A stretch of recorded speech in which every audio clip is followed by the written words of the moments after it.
యెహోవా ఏర్పాటు చేసిన ఒక దినం ఉన్నది, అది నీ జీవితంలోకి వచ్చింది. గట్టిగా చెప్పడం.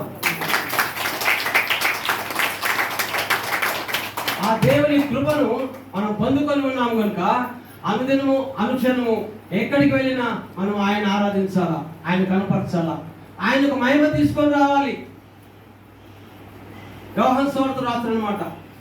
అక్కడ ఏం రాయబడుతుందంటే, తండ్రి నీ దగ్గర నాకేం మహిమ ఉండేనో, నీవు నాకు ఏ మహిమ ఇచ్చితివో ఆ మహిమ వారు చూడవాలని నేను వారికి ఇచ్చుతున్నాను. యేసయ్య దగ్గర మహిమ ఉందంట, యేసయ్య దగ్గర ఒక వరం ఉందంట. ఆ మహిమను తన వారు చూడాలని, తన వారు పొందుకోవాలని యేసయ్య ఇష్టపడుతున్నాడు.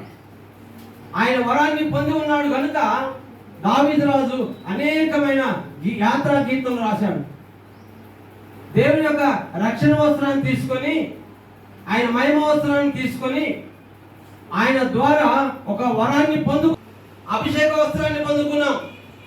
దావీదు రాజు చెప్పినట్టుగా అనుదినము అనుక్షణము దేవుని సన్నిధిలో కనిపెట్టి, ప్రభా ఏం చేయమంటున్నావు నా జీవితంలో, నీ కొరకు ఏ మహిమ నీవు ఇచ్చినా. మన సాక్ష్యం కొద్దిగా ఉండొచ్చు, అయితే నీ కొద్ది సాక్ష్యం ద్వారా, కొన్ని మాటల ద్వారా అనేకులను బలపరచడానికి, దేవుని రాజ్యంలోకి నడిపించడానికి దేవుడు తన కృపను ఈ సమయం ముందు మనందరి మీద కుమరించునుగాక.